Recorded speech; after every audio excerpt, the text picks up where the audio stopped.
Ladies and gentlemen, in my last video we finally completed the entire build of Freddy Fazbear's Mega Pizzaplex from Security Breach in Minecraft. Everything from the neon-lit West Arcade down to the dark and gloomy sewers are all in place for the players to explore. However, in today's video it is time to begin some of the extra functions to the map and build all 3 Princess Quest minigames. If you guys are excited for this video, then make sure you leave a like on it and subscribe with notifications on so that we don't miss out on all future uploads and can help the channel to continue to grow. But without any further ado, let's get working on Princess Quest. Now when we take a step back to look at this new project, things are going to work a lot differently than the main Pizzaplex build, as the functionality of the minigames are going to be worked on as the build is in progress. Turning a 2D adventure fighting game into a 3D space seems like a challenge at first, however I believe that I have planned this build out in a way that will turn the game to be amazing.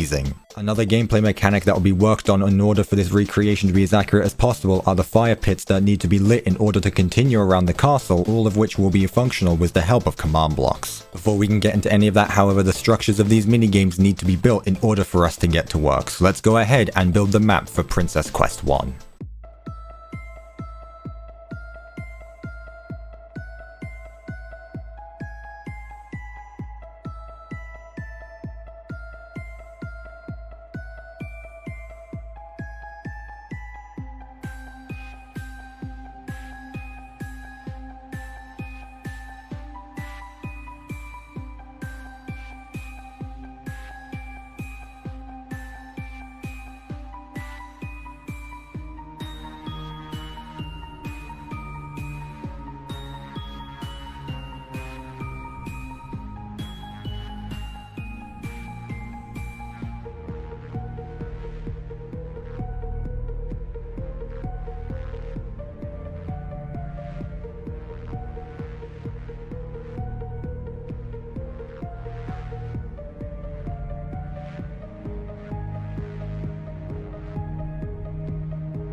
And now the whole map of Princess Quest 1 is now all in place, and we are now able to get started on the functionality with commands. So the first Princess Quest minigame is actually at the back of the Glamrock Beauty Salon. So let's go ahead and go to the very back of this building here, and we're going to find ourselves the first Princess Quest cabinet. So when we go ahead and click this button, it's going to go ahead and teleport us to the arcade room that we just built. So what we want to do, however, is we don't want to just get immediately teleported to the minigame. We actually want the title screen prompt to pop up once we click the button, just to add a bit more immersiveness to the world. So this is all the command blocks for the opening sequence to the minigame. Of course, we have the teleporting to this little black box here.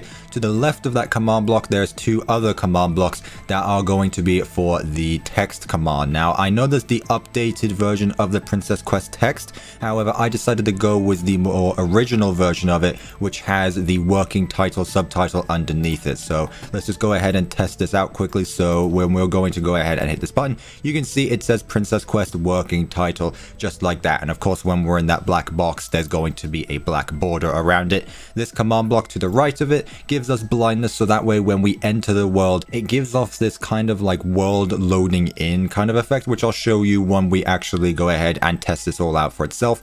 And of course we have another command block that is behind a bunch of delays here, which is what teleports us to this room up top here. So that way we spend a little bit of time staring at the text, then it eventually teleports us to this room and we can actually start the mini game. So now that everything is at the ready, if we go ahead and click this button here, we're going to get teleported to that black box. We're going to see the Princess Quest title and the working title underneath, and we get teleported to the room right here where we get to start the mini game. But with the entrance to the minigame out of the way with, it is now time that we move on to all of the doors which are going to be functional throughout this place. So the way that the doors are going to work is that sometimes you just walk up to them and it lets you go through. However, sometimes you actually need to light some torches, enable for more doors to open up. But however, before we get into any of the torch mechanics, right now we're just going to go ahead and make all of these doors around the map completely functional. So I actually had a change of plans and went ahead and completed almost the entirety of the functionality for Princess Quest 1. There's still a few things I need to do,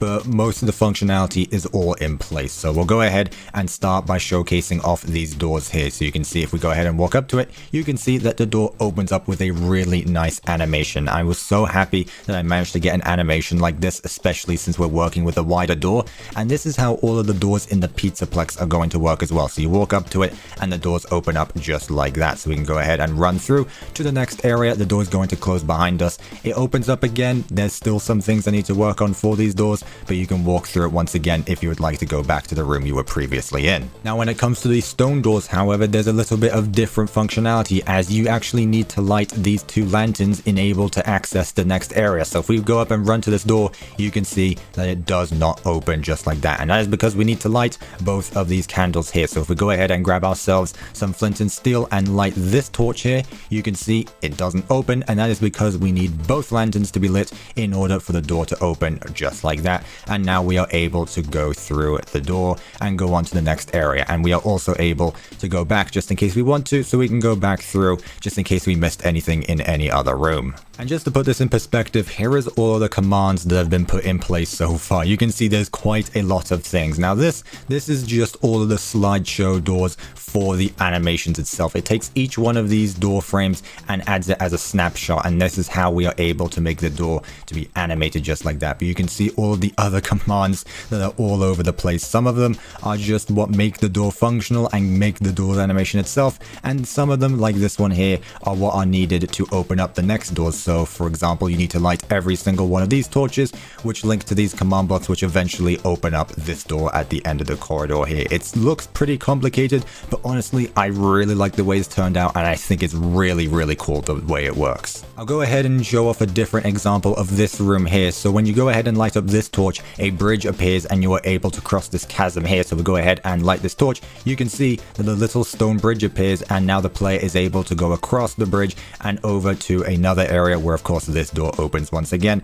And this door opens. All of the doors are now functional except for this door right here. Almost the entirety of the functionality is in place apart from the Princess Quest 1 finale and all of the chests. I haven't put any functions in for the chests, but apart from that, everything else is for Princess Quest 1 has been completed. I know I'm going over this relatively quickly, however, there is a lot of stuff that would take way too long for me to go into detail. So if you guys do want a separate video where I go over the behind the scenes for any of these minigames, then make sure you let me know down in the comments below, and I would be more than happy to make a separate video where I go over the behind the scenes, because I think this command stuff is really cool once you learn how it works. It looks really complicated at first, however, the most difficult thing is honestly just remembering what coordinates to put in what command block, so that way a door doesn't just end up on the other side of the world. And trust me, that happened a lot more often than you might think. However, as I mentioned, the final thing to get done for Princess Quest 1 is the finale here, where we go ahead and light up that final torch and Glitch Trap appears to take over the player. So that is exactly what we're going to be working on next, and that is going to wrap up Princess Quest 1.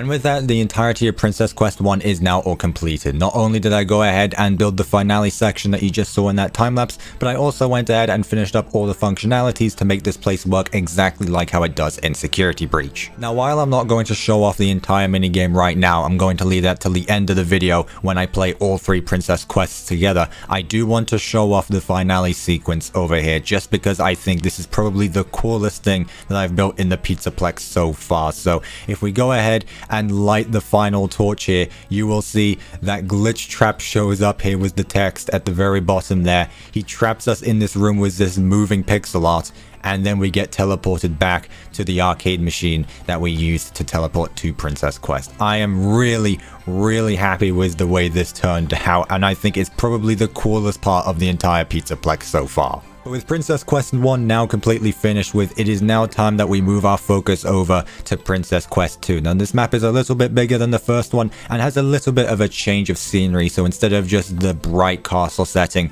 like we have over here, it's more of this frozen castle where there's icicles and ice spread around the castle. So I'm really excited to move on. Once again, I'm going to be doing all of the door commands and torch commands. You guys don't need to see all of that again. So without any further ado, let's go ahead and get into another time lapse and build Princess Quest 2.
And with that, the entirety of Princess Quest 2 is now all in place. Now, I know that time-lapse only showed the building of the map itself. However, I did go ahead and add in every single command block as I said I would. You guys really didn't need to see me do all that again, as it's really just the same types of commands that the previous Princess Quest have. You know, the doors are opening, these lanterns are able to start bridges. I'll actually go ahead and give an example of this. So if we go ahead and light up this lantern, for example, you can see a mini bridge pops up and it lets the player cross this chasm here and go over to the other side. So smaller things like that, everything has been added in order to make this Princess Quest functional. However, there's still a few things I'd like to show off before we move on to the final Princess Quest and wrap up this video. So as some of you might know, the second Princess Quest arcade cabinet is at the very end of the West Arcade maintenance hallway here. So if we go ahead and click this button, it's going to go ahead and send us to the black screen once again. You notice that the hearts are going down, and that is because I wanted to make it as realistic to the game as possible. You can actually see the text at the bottom there as well. So all of the voice lines, all of the effects, like I just said, the hearts are going down, so that way you can go ahead and collect hearts as power-ups, so that way you have more health to fight off the mobs, which I haven't added in yet. That will be the final thing I do. I don't really need to show you all that. So now we're actually able to go ahead and play the Princess Quest. So it gives us flint and steel. That's what we're using to be able to light up the torches. And of course we get a sword, the Sword of Light, that we are able to fight back against the mobs. I'll go ahead and show an example of one of the chest features over here. So if we go ahead and walk up to this chest here, you can see it says, "What is this feeling?" And we get a little bit of hearts back, just so that way we're strong enough to fight off some of the mobs and don't really have to worry about dying. So just small things like that. I really went all out with this Princess Quest minigame, and I think that this is probably going to be my new favorite part of the Pizzaplex. The functionality of this minigame worked out so well, and I'm really happy with the ending result of it. Even the small little fetch quests that are needed to be able to access different areas are all implemented. So this door right here is actually locked at the moment, and that is because we need a key on the other side of this location in order to do that. So if we go ahead and we're just going to skip over this right now. There will be barriers. I've already put barriers in place for Princess Quest 1, so that way you can't just fall into these pits, and that would be really bad. And just for the sake of it, let's walk up to this chest as well. I feel strange, just like that. So in this room back here, you will notice that there are quite a few lanterns and a smaller room in the middle that is locked off by iron bars. So what we need to do is light all of these torches, enable for us to get through this gate here. So I'll just go ahead and do that right now. You can see that the gate is now opened, and when we walk up to this chest, we get a small key just like that, and now we are able to go back to that room I was just talking about, and it lets us move on to the next area. So now when we walk up to this door again, it's gonna go ahead and let us through just like that. I am really proud with the way this has turned out, and there's so many more things that I want to show you when we eventually get to the full playthrough of all 3 Princess Quests. So now with Princess Quest 1 and 2 completely finished up, it is now time to move on to the 3rd and final Princess Quest. Definitely the smallest of the lot, however there is still a lot of features in here that I'm really excited to try out in Minecraft and see how it all turns out. Especially these conveyor belt sections over here, where you stand on top of them and your movement gets converted in a way. I'm really excited to see how this is going to turn out, so let's go ahead and get into building and finish off with Princess Quest 3.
And with that, all 3 Princess Quest minigames have now been completed. This was definitely a really fun experience, not just from building, but also learning new command blocks and how everything works, because we weren't just building a solid location like we've been doing with the Pizzaplex over there, but we were actually putting in game mechanics that managed to translate really well from Security Breach into a Minecraft form where there's 3D spaces. I'm really proud with the way this turned out. Everything is now 100% in place, completed with every minor detail that is added from the original Princess Quest in Security Breach. From all of the text lines to even the mobs, I managed to put in all the mob spawns in a way that works really well in Minecraft, and everything has just come together in a way that I couldn't be more proud of, and I really do hope that you enjoy the result as much as I do. But with all of the work put behind us now, there is only one final thing left to do, and that is to playtest all 3 Princess Quest minigames, so hopefully you guys enjoy.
But ladies and gentlemen, that is going to wrap it up for today's video. I really do hope that you guys enjoyed this episode, as a lot of time and effort went into this part of the build, and I couldn't be more proud of the ending result. If you did enjoy this video, then make sure you leave a like on it and subscribe with notifications on, so that way you're notified every time I upload and you don't miss out on the content that you enjoy. But hopefully you guys did enjoy, and I will of course see you in my next video.